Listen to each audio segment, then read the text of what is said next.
Greetings, everyone. I'm Doug Peach, another Folklife specialist at the American Folklife Center at the Library of Congress, and this is our Archive Challenge. Now we're going to welcome another wonderful group. This is the Cultural Academy for Excellence's Positive Vibrations Youth Steel Orchestra, based in Prince George's County, Maryland. They specialize in the steel drum, an instrument that was developed in the 20th century in Trinidad and Tobago. Cafe's youth steel bands are organized by age and experience, and they perform all types of music, all genres of music. They perform regularly throughout the DMV area, but they've also performed in the Caribbean and West Africa, and they were the first steel pan group to play at the Smithsonian's National Museum of African American History and Culture. Today, we're really excited that they're going to be playing some archival tunes from the American Folklife Center. They've selected 2 Calypso songs that were recorded by Alan Lomax in Port of Spain, Trinidad in 1962. So without further delay, let's give a huge round of applause for the Positive Vibrations Youth Steel Orchestra. Give it up, everybody.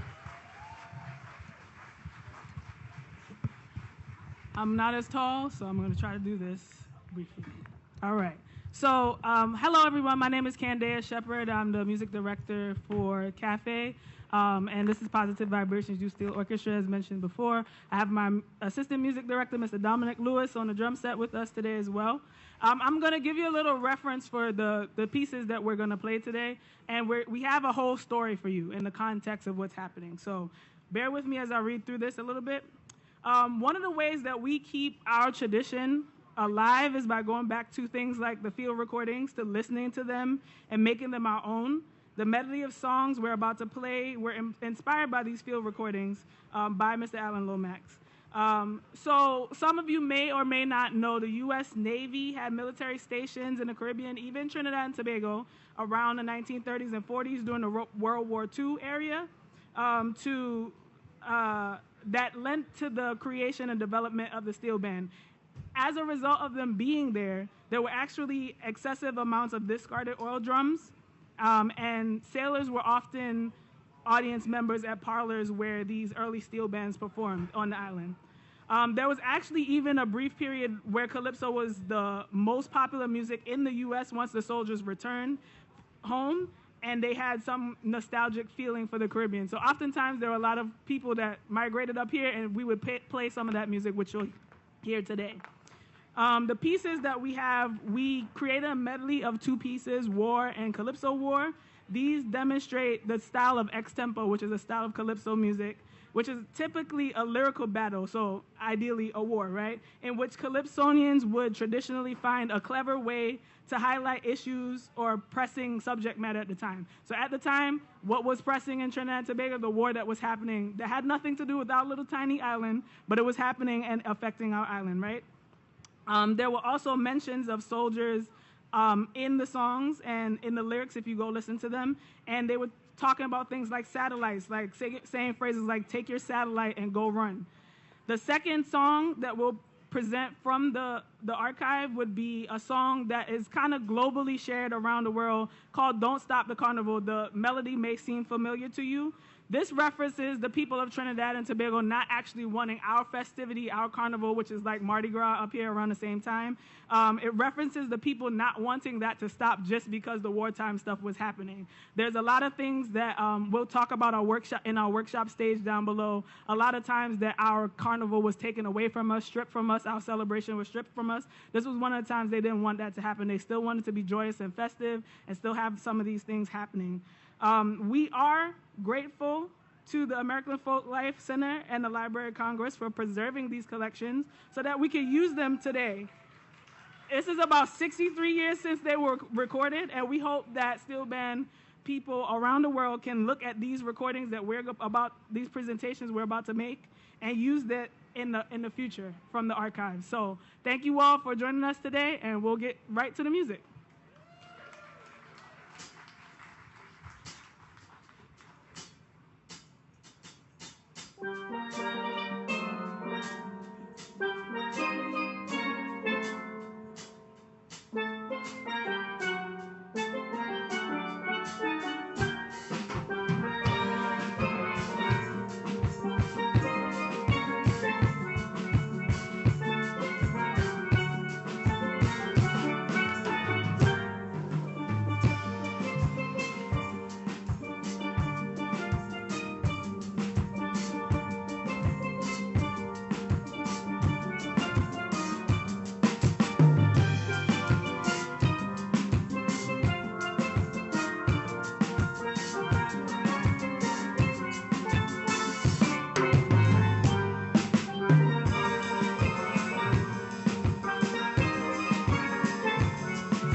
All right, so I have one thing to say, which is we have 2 more songs to play for you.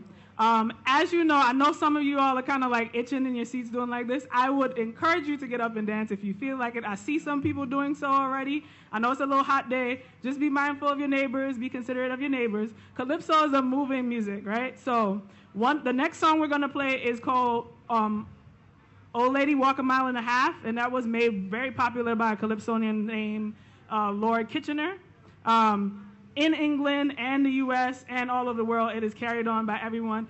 And the final song we're going to play for you is a song that's more modern-day Calypso, kind of soca as it evolved. It's called Savannah Grass. So when we get to Savannah Grass, the time we get to Savannah Grass, I want to see people dancing out here, right?